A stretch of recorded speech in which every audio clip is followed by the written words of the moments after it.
Even more builders will collapse. Let's have a look. Hello everyone, Florian here, and welcome to another episode of HeiseSays. Grab your stein of coffee because we've been talking about the construction apocalypse for some time, where builders, primarily in the residential sector, either multi-res or spec homes, or even some luxury builders, have been collapsing, winding up, going to involuntary administration for some time. And we've started tracking them on the channel as well. Well, let's have a look at this article where someone well-versed in the industry from Hutchinson's is talking about the same thing. So the construction industry is in crisis with no signs of it easing up, a top Aussie building boss has warned. One of Australia's biggest building bosses has issued a sober warning about the state of the construction industry, with expectations many more businesses will collapse in coming months. The chairman of Queensland's construction company Hutchinson's Builders, Scott Hutchinson, put it bluntly. I bet more builders go broke in Australia, he told the Fin. He blamed the way Australia's construction system worked, with most of the onus placed on the builders themselves rather than developers. Yeah, no, that's right. That's the way it is. He explained how developers tried to attract customers to their projects with competitive deals, with little understanding of the very tight margins that builders had to fulfill to turn a profit. Construction companies mostly have to oblige these developers as there's no shortage of builders, but there are limited projects out there, Mr. Hutchinson said. Developers also can take on clients with very little financial stake, while builders bore the brunt of the risk. They, builders, will roll the dice with their fingers crossed every day of the week, he said. There's no denying it, Australia's building industry is in crisis. Many companies have gone into liquidation so far this year amid rising costs for construction materials, but also being stuck in fixed contracts driving them out of business. 2 months ago, news.com.au spoke to Russ Stevens, co-founder of the Association of Professional Builders, who warned the industry was in dire straits, with as much as 80% of building firms hemorrhaging money.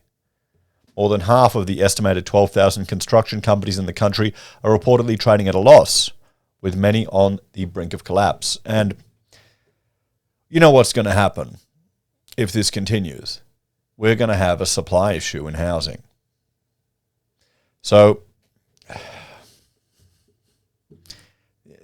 remember, guys, I know I'm going to sound like a broken record. And this is with intention, because we have to remember how we got into this stupid bloody mess in the first place. It's our good friends, the government here. They came to the rescue.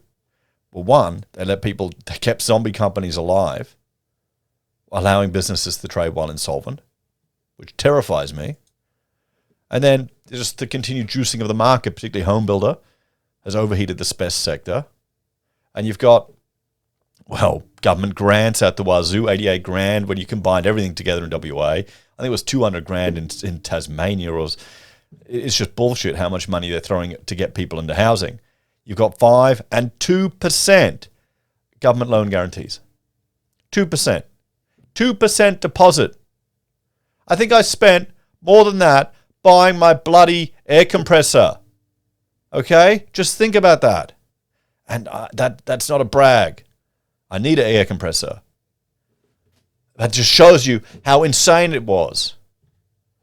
Okay, I probably didn't spend that much, but I could have. I could have, quite easily. There were some nice, big, impressive ones, but still.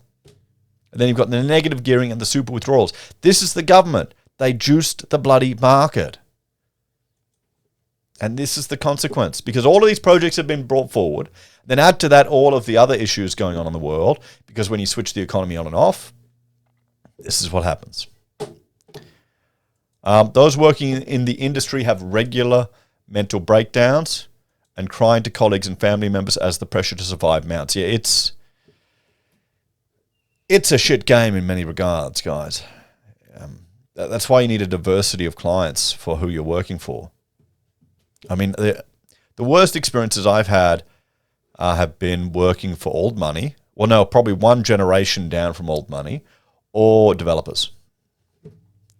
So building firms are losing huge amounts of money, Mr. Stevens said. 80% of builders in Australia have lost money in the last 12 months. That's horrific. He said around 50% of building companies won't be able to pay back all their debts at once if creditors ask for their money back at the same time. About 20 to 30% of those companies can't pay their bills on time. An industry insider told news.com.au earlier this year that half of Australia's building companies are on the brink of collapse as they trade insolvent. Now, you're not allowed, they changed the rules in the past, but now you're not allowed to trade while insolvent. Now, what that means is, say I engage a labor hire company to help me do some work, and I don't have the money to pay for them. So they send me the invoice, it's due in a week, I don't have the money, so I don't pay them. But I've got the money coming in 6 months' time. Doesn't matter. If I engage a business to do services, I need to have the money to be able to pay them when their costs fall due. Otherwise, I'm trading while insolvent. And this is why you'll see people will take businesses to court to wind them up, claiming they were trading while insolvent if they stiff them on a payment. But the problem is, if they have like separate businesses and tracking them down, it can still be a pain in the ass. Anyway, overall, the construction industry has been plagued with a spate of collapses caused by the perfect storm of supply chain disruptions, labor shortages, skyrocketing costs, of materials and logistics, and extreme weather events. Yes, but no mention of the underlying factor that the market was overheated by the government handing out stuff left, right, and center. Why is that always missed? We're all meant to be friends with the government now because Labor's in charge. Is that what it is? Earlier this year, two major Australian companies collapsed, Condev and ProBuild. Yep, we've heard about that. Okay, this is the part of the article where they go through all the different builders that have gone under.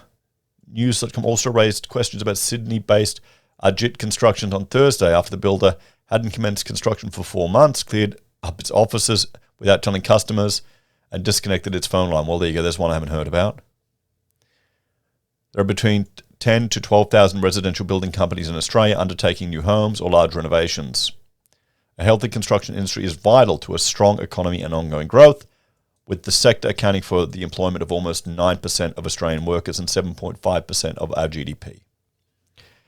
So let's have a talk about this. I don't think there's anything new there's no great revelations here from what Scott said about more builders going bust and how a lot of the risk is pushed onto the builders. But then again, the builders push a lot of the risk onto the subbies. So depending on who you're working for, it can be a real pain in the ass. And you can be taking on a lot of risk. It's just nuts. It really is. I mean, the solution, if you're buying from a developer, don't buy off the plan. Then you don't have to deal with any of this risk. But then you might not get the good gains. There's the trade-off. Anyway, guys, what do you reckon? Let me know your thoughts and opinions on this one in the comments down below. Thank you for watching. Like, share, support the channel. If you want to help out, you can via financially on YouTube or Patreon, using our referral links, calling us if you need an architect, or watching while I sneeze in the outro. Take care, guys. I'll see you next time.